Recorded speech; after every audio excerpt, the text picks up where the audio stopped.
तुलसी विवाह की पौराणिक कथा। एक बार शिव ने अपने तेज को समुद्र में फेंक दिया था। उससे एक महातेजस्वी बालक ने जन्म लिया।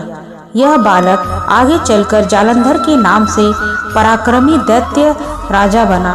इसकी राजधानी का नाम जालंधर नगरी था।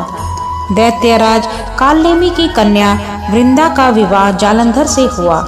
जालंधर महाराक्षस था। अपनी सत्ता के मद में चूर उसने माता लक्ष्मी को पाने की कामना से युद्ध किया, परंतु समुद्र से उत्पन्न होने के कारण माता लक्ष्मी ने उसे अपने भाई के रूप में स्वीकार किया। वहां से पराजित होकर वह देवी पार्वती को पाने की लालसा से कैलाश पर्वत पर गया।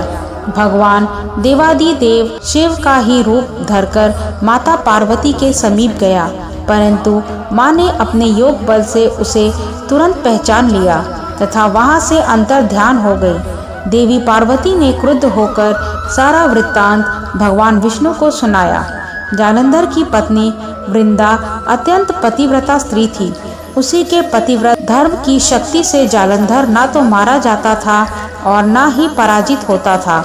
इसलिए जालंधर का नाश करने के लिए वृंदा के पतिव्रत धर्म को भंग करना बहुत आवश्यक था।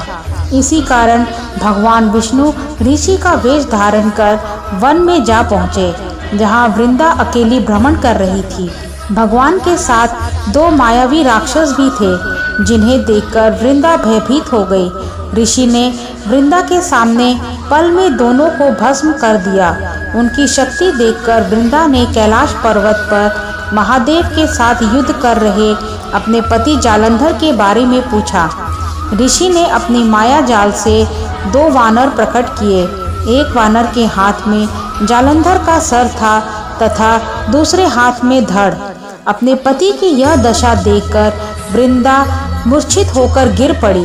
होश में आने पर उन्होंने ऋषि रूपी भगवान से विनती की कि वह उसके पति को जीवित करे। भगवान ने अपनी माया से पुनः जालंधर का सिर धड़ से जोड़ दिया, परंतु स्वयं भी वह उस शरीर में प्रवेश कर गए।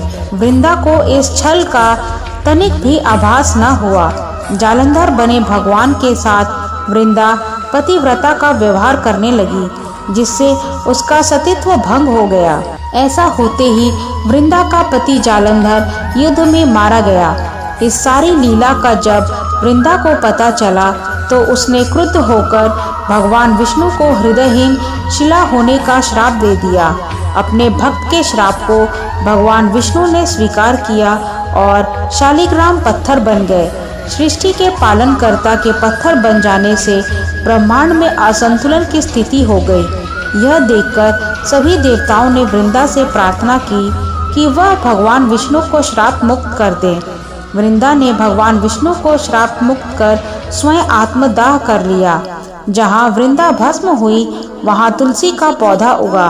भगवान तुलसी ने वृंदा से कहा, हे वृंदा, तुम अपने सतीत्व के कारण मुझे लक्ष्मी से भी अधिक प्रिय हो गई हो।